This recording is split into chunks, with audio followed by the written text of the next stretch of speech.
Good morning, everyone. Welcome to the Modern Market. It's our daily show from Monday to Friday at 7 a.m. Eastern Time, 11 a.m. GMT. We do this show every single day from Monday to Friday. We get into everything to do with the NFT market, the crypto market, and ideally how to make some or a lot of money on the internet. I am your host, B-Check. I'm joined by my legendary co-hosts, Legendary and Sammy. And we're going to get into everything to do with the NFT market and crypto market in just a second. But before we get there, just a reminder, we don't know anything, for sure. So please do proceed with caution and exercise your own judgment. With that out of the way, Legendary, it is Tuesday. It is the 26th of March. How are you doing? How are you feeling? GM. I'm doing quite well. I mean, it's a bit of a weird day. I was in a weird mood yesterday. I somehow felt nothing's really going on in the market. I got excited about getting blast gold points distributed by one single protocol from all the things I farmed. Like, I kind of didn't feel stimulated yesterday. Nothing that had me on the edge. Yes, I saw BTC obviously pumping. That was nice, but I didn't really feel anything yesterday, and that was weird.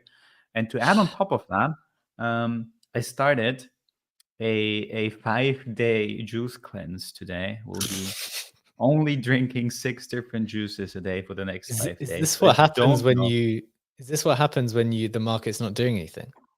Yeah, exactly. I transitioned from Web3 KOL to detox cleansing KOL You don't have for the to week. do, yeah. I mean, it's like as soon as something's not going on, you're gonna actually, to be fair, as soon as something's not going on, you thought, okay, let me pay attention to my health. Um, Yeah, I don't know. That was planned for a bit longer. I mean, I say for a bit longer. I ordered the shit on Friday, and that's the okay. earliest I could get it. But yeah, I don't know. Let's see how my mood will play out over the next couple of days. Yeah, fair enough. I mean, I know exactly what you mean about the mood. Like, I don't know. It felt, as you say, Bitcoin just reclaimed 70K, but it feels like everyone's very distracted at the moment on the timeline, at least, with chasing all kinds of other things. And it felt far more muted this time. And it just made me think, like, I wonder whether, in general, the cycle has been going pretty well so far. It just made me think, like, why are we feeling, I don't know, slightly empty, slightly unhappy? It's like things are going pretty well, but I think it's got something to do with Blast Gold and the fact it's not coming through. And you can see, or you've got your perception of how much gold is meant to come through, and it's just not coming. And every day you think, is it going to come? Is it going to come? And the not knowing is what is a real pain. That's what I'm thinking.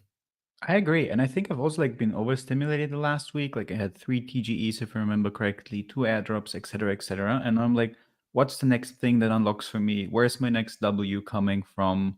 And it's weird if you had 1-2 weeks where basically every day something happened, and then I told you before the show, I was like, it's Tuesday, and I haven't made any money yesterday. No play, no flip, no trade, nothing, and that just felt weird.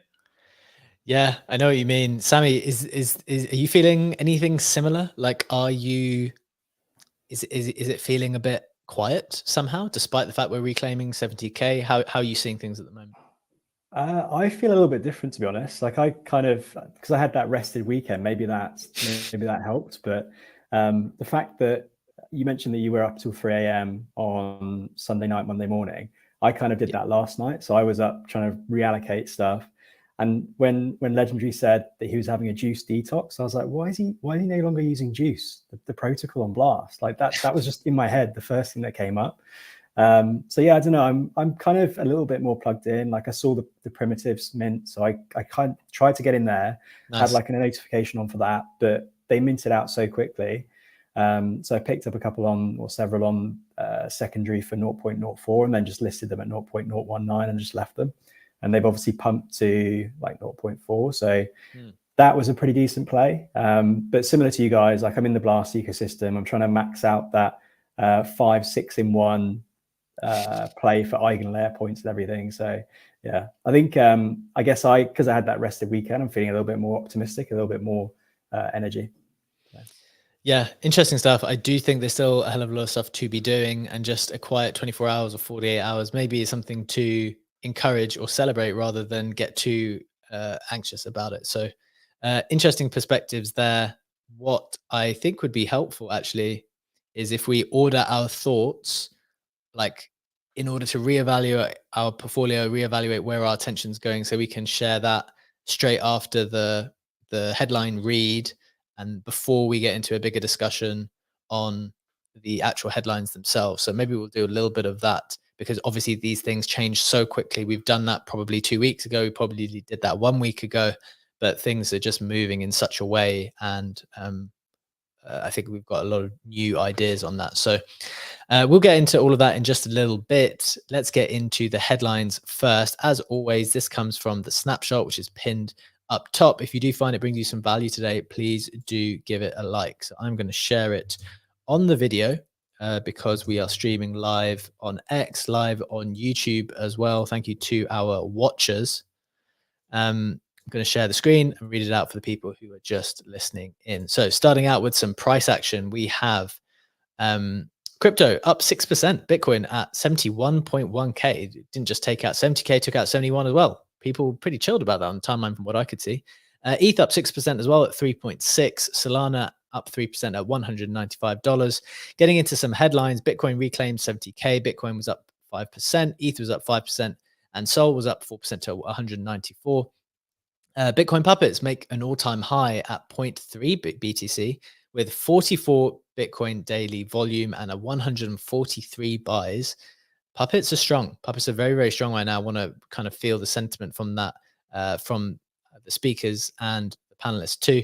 And finally, Sammy mentioned it already, Primitives doing a 10x on base. I think they minted for around 0.0, I can't remember exactly the price, but they definitely went from about 0.04 up to 0.4 in 24 hours on base. So things are popping off in general if your attention is in the right place.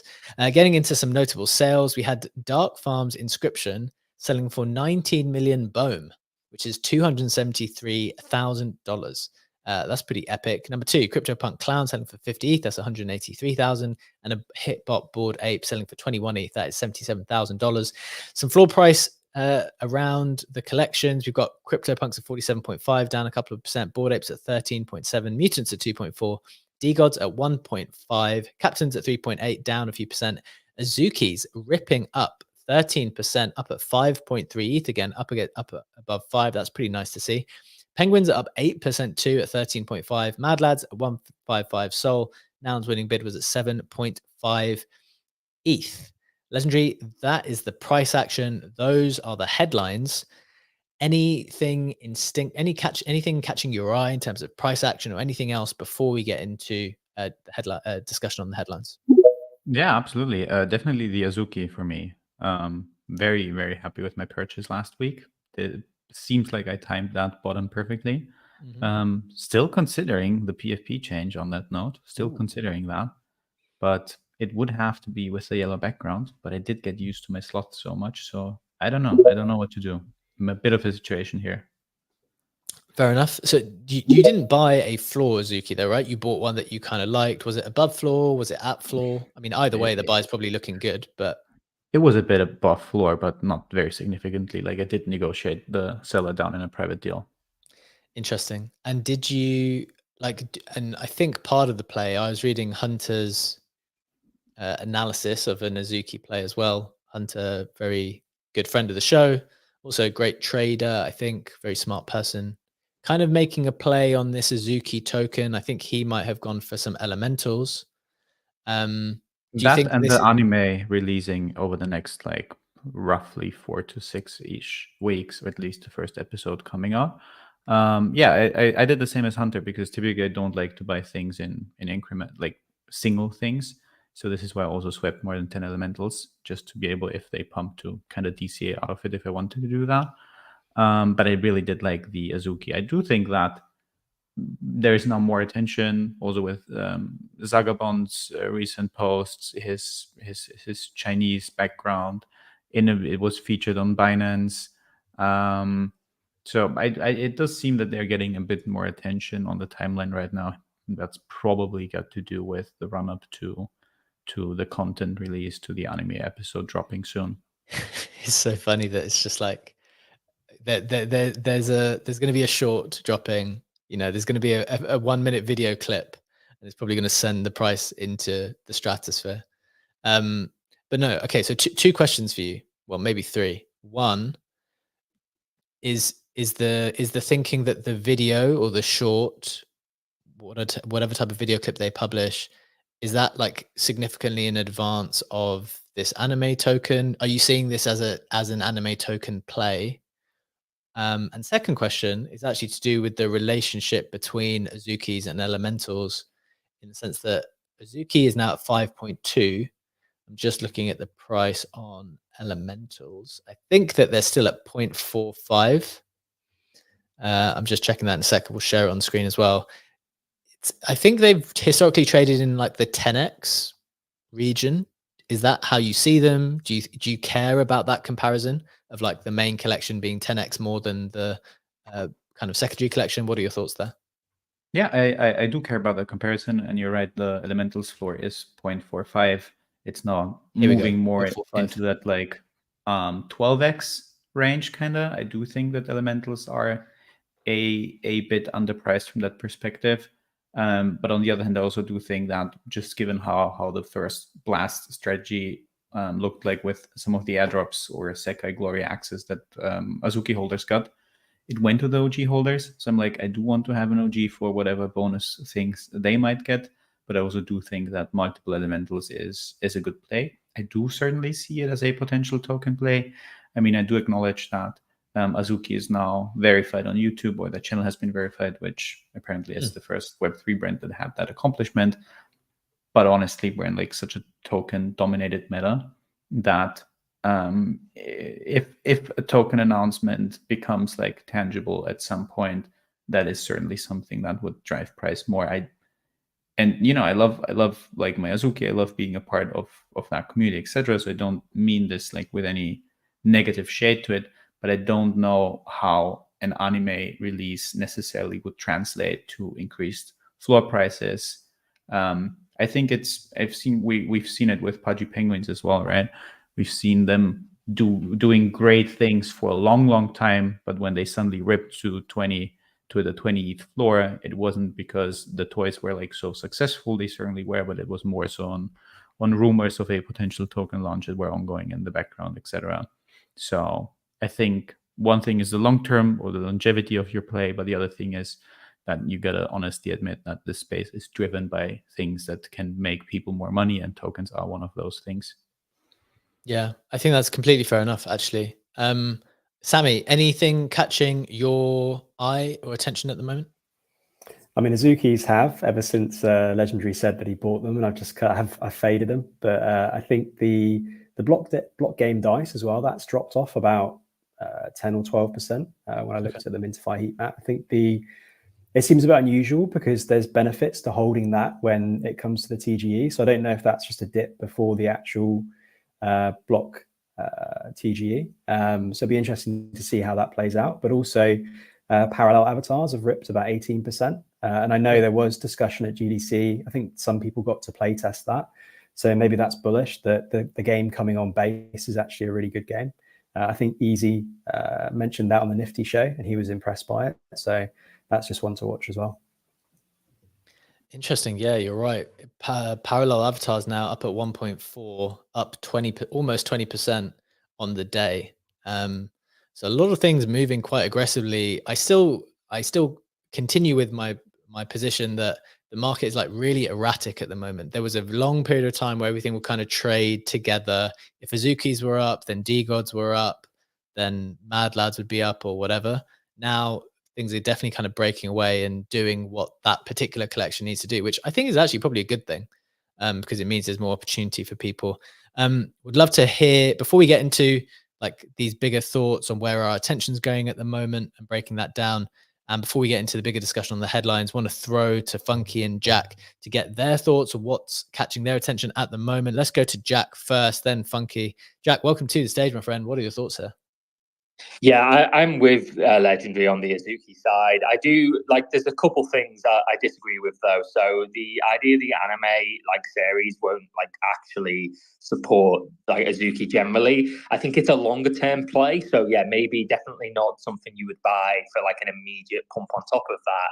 But at the same time, you know, if you look at like IP building more successfully, like if you look at Pokemon for example, and the animation and like the impact that that had on you know, on collectible cards and those sort of things. And then the game, I do think we see a much shorter time horizon on that thing. And what I mean by that is if the anime is successful and the general Web3 audience decide that they like it, I do think that has like a much shorter term positive impact on the collection.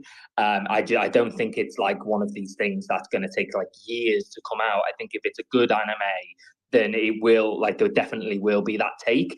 And obviously we still really haven't hit like anywhere near the Ethereum like 2021 bull run.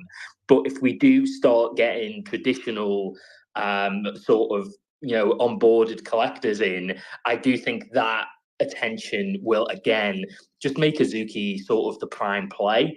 And then the final take on Azuki side is that I do think we're seeing, I'm not sure if I would say saturation, but we're definitely seeing a lot of anime projects now. Even this week, for example, you've got the Persona reveal, you've got Incom BTC, and you've got Oni Force on the ordinal side as well. So you've got three big anime collections all sort of vying for attention right now. And I think if the long-term thesis is that anime is like one of the strongest narratives for NFTs, Azuki holds that like provenance side, and not because it was the first, because Only Force was way earlier. I think it was, but in terms of like the most successful, and also what we're seeing now is like a narrative of the people who built throughout the bear, and Azuki definitely gets that title as well. Yeah. So I do think that's something to look at. Yeah, I think that's fair. I do kind of raise the question as well on the connection between the actual media stuff and the floor price. Some additional context from Rune Lord on the YouTube comment said Azuki anime is going to be an anthology series, i.e., every episode is a different story. My main reflection on it was that it looked really good. Like whenever they did the first one, it genuinely did look really cool. And I do think they are in that category of collection which has continued to do stuff and try during the bear market, albeit maybe like in a highly strategic way, not in the way that they're like always trying to do stuff, but in a very strategic way. And like maybe in some ways, like less has always been more for them, I think, which is an interesting way to look at it. Funky, your hand is raised. Welcome to the stage, my friend. What are your thoughts here? What's catching your attention? GM gang, Sammy, first and foremost, never fade legendary.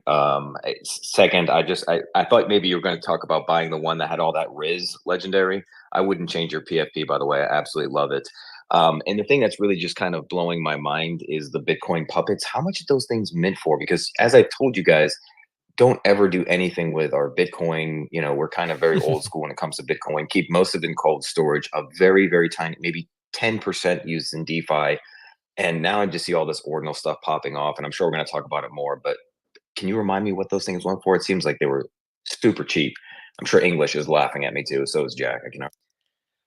I can't remember 100%. They might have been an airdrop or a very cheap mint if they were, but they were definitely sitting around at like very affordable prices at some point in time, and then have clearly, yeah, very cheap. So free, and also they've been at 0.003 only like a month ago. So like, yeah, it's quite the cook. Yeah, quite the cook, as you say. But one of the main observation there, I would say, and we're going to talk about it more in a second, but like one of the most active communities on the timeline for sure. So we're going to talk about that a little bit more in just a moment. Thank you for those insights. Let's get into maybe the bigger question before we hit the headlines and just some more general thoughts. We started off the show by saying feels a little bit confused. Obviously, there's a lot going on, feeling a little bit, I don't know what it is, like jaded from the intensity of the bull market so far. Legendary, how are you reordering your thoughts at the moment, redefining like where your attention should be going, like headline thoughts at the moment, maybe top 3 things you've got on your mind. Top 3 things I got on my mind: reducing JPEG exposure. I think there's Why? so many, because I think there's so many good liquid plays right now, especially with Blast Gold Points, and especially, so I like JPEGs when I can now borrow ETH against them and can put that to use. Otherwise, I don't really like them, with with 2 or 3 few exceptions where I'm still happy to hold my bags. But all of those bags are JPEG bags which have a token coming. So yeah, that's the caveat to that. Blast Gold Points, definitely the other big focus point for me, where I try to optimize as much as I can. I think we spoke about Dave from MetaStreet with his chart yesterday. I think he also posted about someone who did farm MetaStreet with Thruster, and managed to get Blast Gold Points that are worth billions of Blast points and literally outperform the #1 depositor on Blast, just because he went in with size with a good strategy. So there's definitely ways to outperform the lot of things.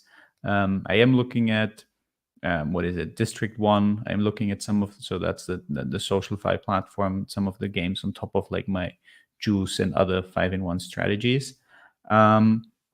Probably the third thing that I'm like still constantly increasing my exposure to is ordinals, but also ordinals in the sense of providing loans on Liquidium. Yeah, is it Liquidium? Yeah, it's Liquidium.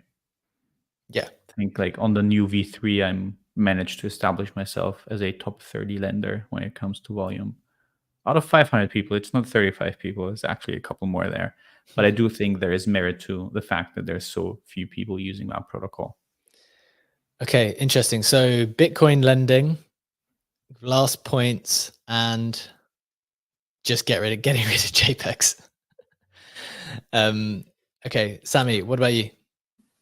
Top 3 considerations at the moment. Well, Parcel's fast approaching, so that's something I've been farming for probably since December. So I've got 2 fairly big wallets on there, so that'll be an unlock of capital that I'll be able to distribute elsewhere once that goes live. I think the actual NFTs have done pretty well as well. So, and then Blast, obviously, I think combining that with the other stuff, so Thruster, Hyperlock, Eigenlayer, Blast Gold, Blast Points, just a bunch of stuff, trying to farm that, max out the points. I think we've discussed that a couple of times on the show. Yep. And then the restaking narrative, I think, is pretty big as well. So something that Brett sent through to us previously about the Pendle yields. Like I've basically just allocated some capital that expected to lose part of it in the hopes to kind of get that leverage bet on Eigenlayer. So those are the 3 things I'm probably looking at. Okay, interesting. I think those are all valid. For me, I would say, and we're going to get into the main headlines in just a moment. The 3 things I would say is 1, restaking. Shout out to Bread, as you said, who's provided like producing awesome content on like trying to explain how you can enter which liquid restaking protocols, what they're doing, which ones are good. Number 2 is Blast. And I don't know whether I even have a third, which is like on that tier at the moment. Yes, I like ordinal exposure. Yes, I like trying to do some lending on Bitcoin as well. But for me, restaking and Blast are above those 2 things. And I've said it before, I'll say it again. EtherFi coming out at a $4.5 billion valuation is pretty good for the restaking narrative, which we're going to go into. And they've got another airdrop, which is airdrop 2. I believe that season goes from March the 25th, which I don't know, yesterday or started just a few days ago, until June. Someone needs to double check that, but it's not a huge period. It's not a huge period. A couple of months. Can you put your money somewhere just for a couple of months? That's the question. Right. So I think it's always helpful to have those conversations, because every now and again you just want to like reorient, redefine like where your attention is going. But let's get into the bigger headlines then and think about number 1, Bitcoin puppets. They are the headline. They have done, I'm just going to share this on the screen for people watching on YouTube, and I will read it out for the people who are just listening in. But we have Bitcoin puppets at a 0.31 Bitcoin floor, 44 Bitcoin daily volume, 143 buys in the last 24 hours. I'm just going to refresh the page as well, get this collection up.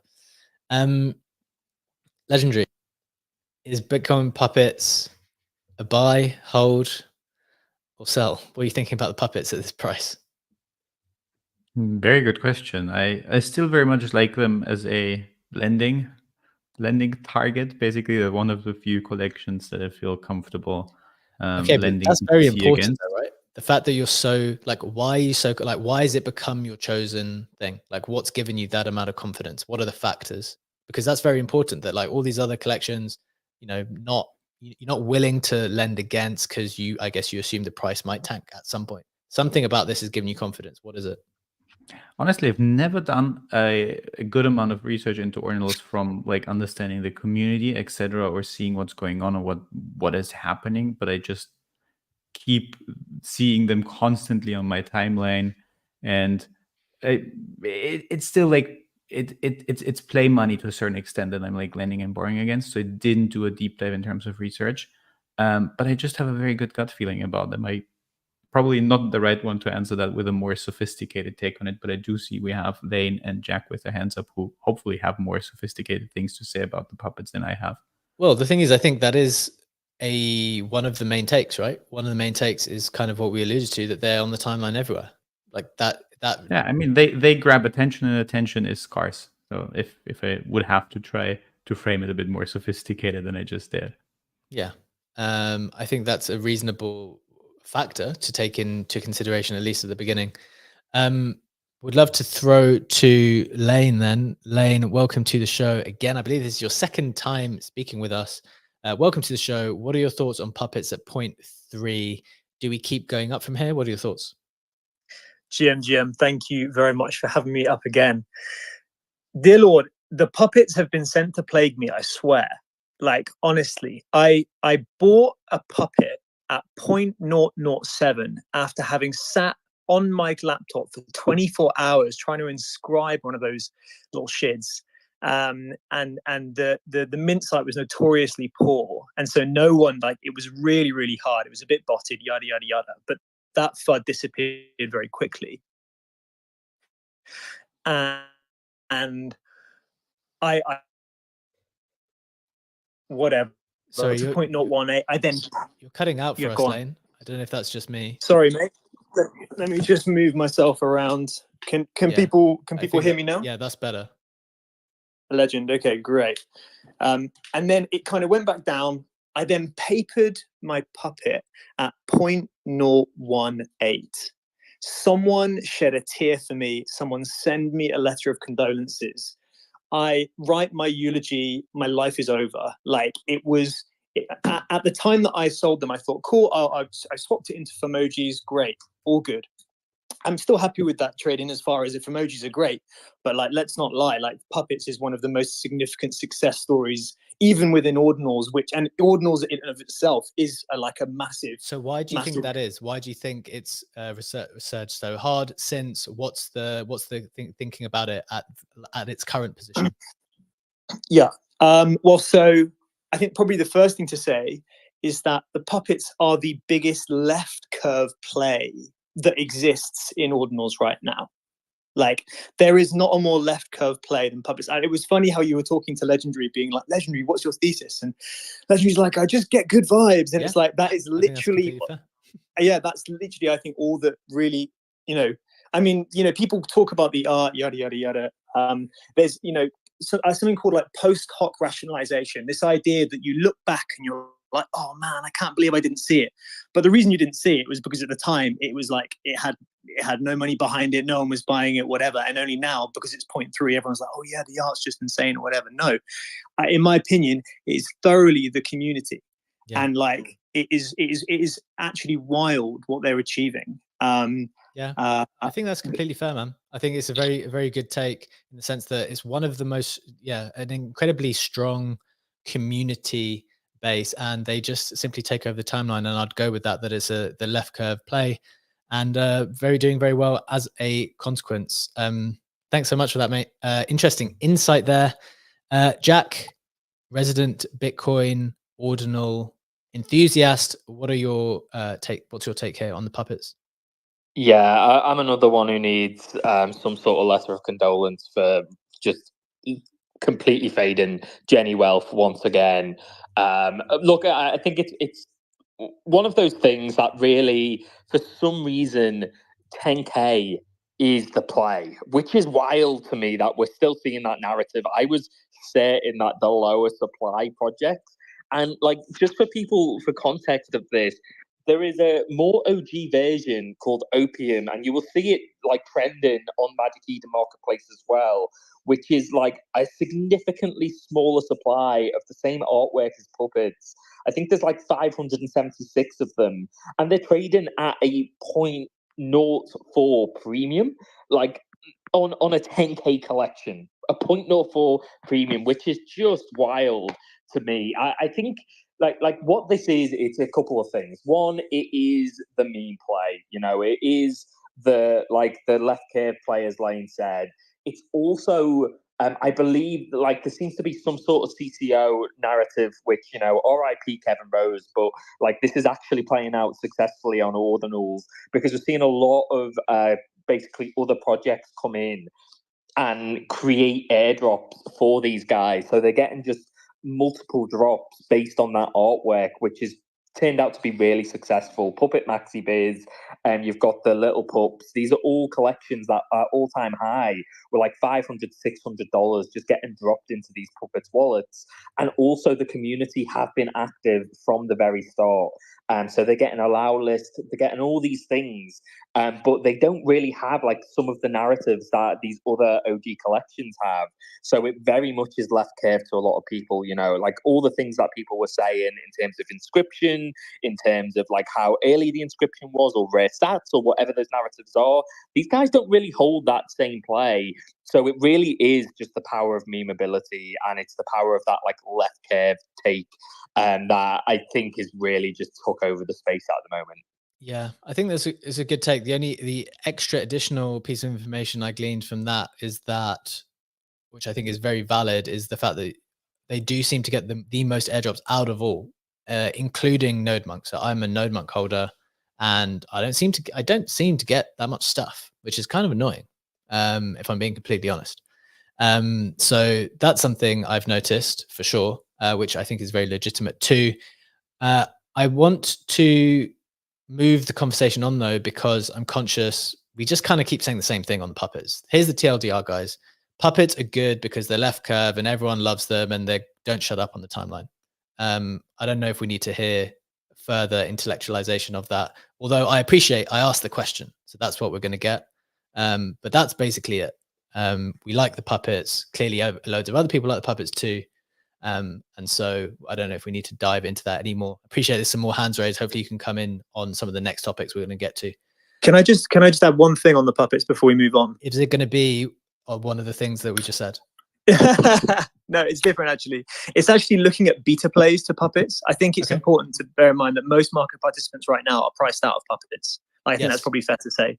Yeah. And so I'm now looking at what else is either from the same creator or carries a similar vibe that has some life in it, that's going to essentially yield some returns later on down the line. We had something called Puppet Maxi Biz, which is essentially has been down only for the last few weeks, that some people are looking at. That's very, very low in bar of entry now in comparison to where it was. One particular project that I recently got into, which so first of all, for certain Bitcoin people, it's dead in the water because it's an ETH collection, but that's not the same for everyone. It's essentially a PFP collection by the same artist that was done on ETH before he brought stuff over to ordinals. And there's chat in the Discord potentially about him moving that collection from ETH and bridging it to ordinals later. And it's trading at a fraction of the price of the puppets and also the Opium collection as well. So that's just something to look out for. It's called Lassojet. Very interesting. Interesting stuff. I do think one of the things I was going to say actually to Jack's point, and maybe that it applies to this too, when people bring up the original collection, I can't remember the supply, but obviously it's a far fewer supply, and people are like, oh my God, the premium's only this amount.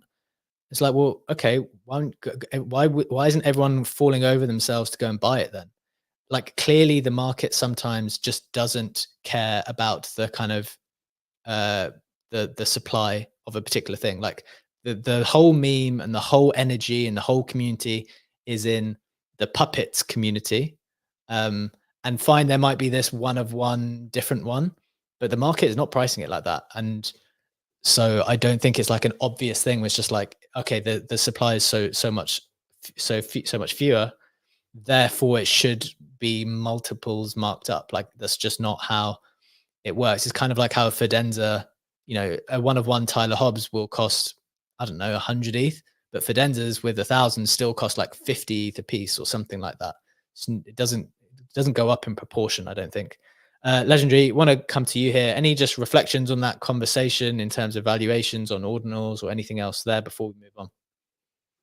Yeah, I think finding beta plays to collections is not as easy, because some of the most obvious things are also sometimes the most mid-curve things to do. Like, I'm not saying this with the specific examples that have been mentioned, but often the beta play to something is not another play by the same artist. It might be something completely different that you didn't expect for whatever reason. So I do think there's like merits to trying to find the beta play, but I do think that sometimes the same artist theory works out, but often we are surprised to see what is the runner-up play to something that has already been trending.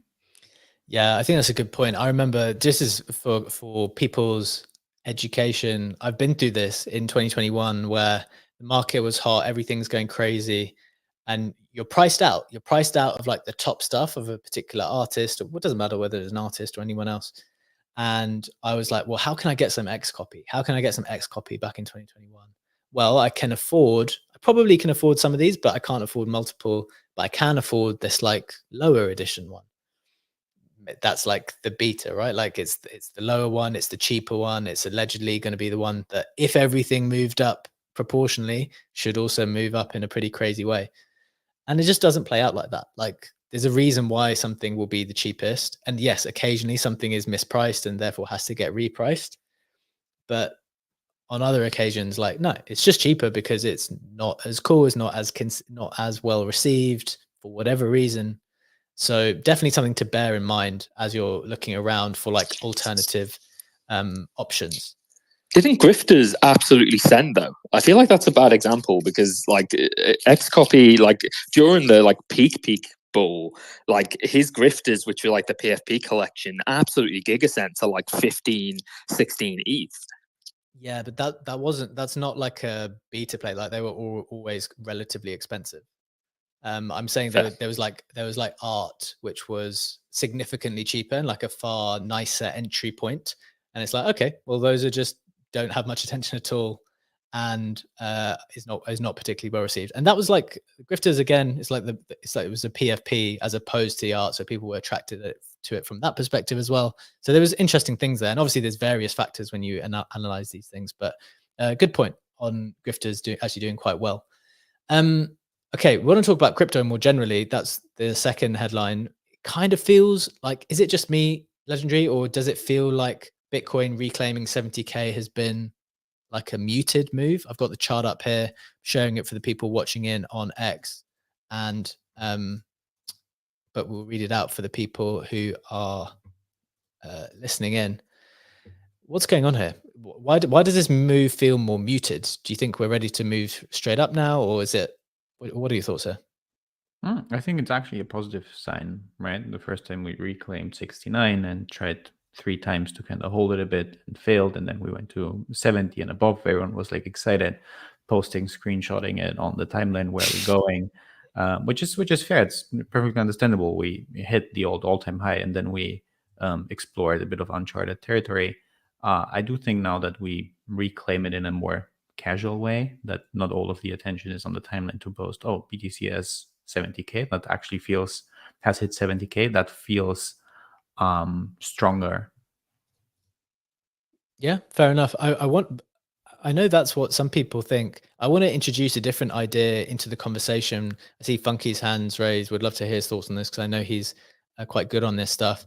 But I saw Keyboard Monkey tweet this, which is maybe a little bit contrarian compared to other people, but he said, I sort of think Bitcoin will actually just range trade now from 59K to 71K. Of course, these numbers are guesses, and we'll be trading it as such until proven otherwise. I think people are going to overcommit both ways as we enter a summer lull of low liquidity. Time for a digestion period of the large volatility, in my opinion. Plenty of money to be made in other spots across crypto. The reason why I think this is so interesting is I think people have obviously got exceptionally hyped over this period of time with the ETFs and those inflows and how the price has been mooning very quickly. So first, I think it's an interesting concept, like the idea we just need to digest. We need to digest all of that stuff. Can't literally just go up in a straight line to 250K, 100K, or a million, or whatever you think we're going to go to. So need a period of digestion. But the second aspect, which I think is important to consider, is just where we are in the year. So we're moving towards the summer now. People often have said the thing where you sell in May and go away. We're already at the end of March. We've got another month of April before we hit May. Legendary, any reflections on this? Sammy, want to come to you and then hear from Funky as well. We also have the halving coming, which some people tend to see as a good chance to secure the profits, wait for a bit of a correction before they get in again. It will be interesting to see, however, how the ETF inflow volume is playing out, how also funding rates will evolve. Funding rates this week look very, very attractive. I definitely have a hard time like agreeing or disagreeing with Keyboard Monkey, and that's not because I'm indecisive, but I feel like that's such a big statement to make that BTC will range trade between, and I know he said, of course, his numbers, I guess, is between 60 to 71K, but like just saying, okay, we're now in a sideways market and there's not going to be a breakout. When we have like so many other things still coming or not coming is, I don't know. I feel that's just a bit of tea leaf guessing. Okay. Fair enough. Sammy, what are you thinking here? I probably tend to agree with Legendary. I think while I do expect it to range a little bit, I think the news that we saw yesterday from Nilam, that's effectively a MicroStrategy play where they're just accumulating Bitcoin as a corporate entity as opposed to an asset manager. So the ETFs are one thing, but if you then got tech companies accumulating Bitcoin because it's consistent with what their vision is, then that's a whole different market. So I think that the news that we saw yesterday was probably driven, well, partially or predominantly, I don't know the portion, but it was driven by that Nilam news. I think retail isn't necessarily back yet. When I speak to people that just are normies, they're laymen, they don't really, they search Bitcoin first. I asked a number of people and said, okay, what do you search for on Google Trends? Do you search for Bitcoin, crypto? Like what do you look for? And they go to Bitcoin straight away, but yet Bitcoin Google Trends isn't that high compared to previous highs. So I think retail isn't back yet. I think that there will be market makers that will be smoothing the dips and buying the troughs, because once that market matures, you're going to have a lot less volatility, especially when you get these institutions coming in, because volatility is not their friend. So I think that's going to change a little bit. I do think we're going to see probably another sharp up to, I think Standard Chartered estimated we might see 150K Bitcoin with forecasting maybe 100 billion of inflows into these ETFs over the next 12 months. So for context, I think we're around about the 50 billion mark at the moment. So you're seeing a 2x more inflows than's currently in those 9 ETFs. So grayscale is going to slow. So the outflows there are going to reduce as well. So eventually they're going to run out of stuff to sell. So I think there's a number of factors. I think there will be some ranging for the short term, but medium to long term, I just can't see how it's not going to go up. Okay. Interesting discussion of the various factors, Legendary and Sammy. I think that's helpful. Funky, welcome to the stage again. Can we sell in May, or should we sell in May to go away? Like, or is there too much going on in this particular year? First and foremost, Sammy, great take all around. I think that was excellent. I personally don't sell Bitcoin. I mean, I will at some point this run, if it gets past 100K, probably, but because we've accumulated for many years. But I think that, when you look at sort of the trends that have been set in previous halvings. That video I dropped with the Rex Capital kind of going over this, it's quite common. It usually happens after the halving. This time it happened before. You break the all-time high, you get rejected, you have the big dip. We already had that. You slowly get to that point. You kind of establish that as support. But I do think back to 2020, after the COVID dip, Bitcoin bounced back, kind of got its way back up to about 8K, and then it just sat there like all through 2020. It was pretty much like 8K, maybe got some blips up to 10K, and it didn't really get going until the presidential election. It broke past 10K, started kind of going up the hill. Brian Armstrong tweeted on Thanksgiving Day, had a mega dump, because it was getting back close to the all-time high, getting next to 17. I think we're going to see the same thing play out. I think you can't stop these inflows. I could totally see a ranging between say 70 or the new all-time high at 75 and 50 or what have you. But I think you guys have been in the game long enough to know that once Bitcoin stabilizes, altcoins go bananas. So I think that we're going to see, to Keyboard Monkey's point, there are going to be a lot of trades. We're going to have all these airdrops coming out, random TGEs that are very well hyped. So I think there's plenty of liquidity sloshing around in the system. And, if we continue to see the rates come down, that's only going to bring more capital into these markets, at the end of the day. And it was funny, just one last brief anecdote. I told Legendary I was stuck in an airport lounge on Sunday drinking old fashions all day. And I heard some older people next to me, probably like 20 years older than me, maybe in their late 60s. And my son's telling me to buy Bitcoin and I'm not going to put any money into that. And here I am snickering on like my fifth or sixth old fashioned. And I actually took out my MacBook and my ledger and started doing some crypto stuff right in front of them just to kind of get them curious. But I think they were just like, what kind of wizardry is he doing? But so like most of the people who are boomers truly do not want to touch this stuff. But I think Gen X was on the way down. They realize this is the future. And to Sammy's point, this is not going away. This is going to continue long-term into the future, and it will become a serious asset in its own right. Love it. Love the anecdote and the thought process there, Funky. One follow-up question before we hit the Web3 roundup and touch and then conclude on like some pretty crazy activity on Base. Final follow-up for me, Funky, is you mentioned the election there. How do you see that affecting both crypto and maybe the market more generally? Has there been any historical action in the run-up to elections that you think is noteworthy? Yeah, if you talk in Bitcoin communities, a lot of times they even speculate whether or not when Satoshi released this thing, it was kind of time to have something to do with the election cycle. I think that's a bit much, but yeah, we do see it. It definitely happens. It kind of coincides with the halving year. I think that, we have two terrible choices here in the US. I do not belong to a political party. I can't stand either of these choices, if I'm being completely honest. But I do think that if the Republicans take back the White House, you're going to see easy money policies flow back in, and it's only going to be bullish long term, or at least in the immediate short term thereafter for crypto.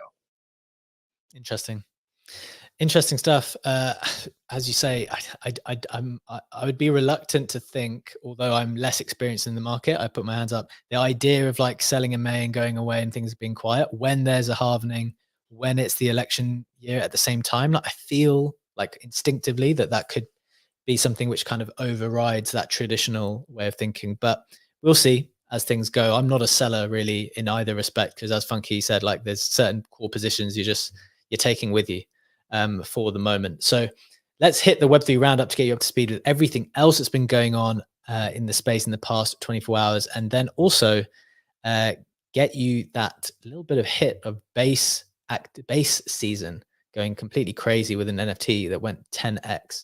So this, as always, this is from the snapshot, which is pinned up top. The Web3 roundup is this. Number one, Portal Coin announces SOMO.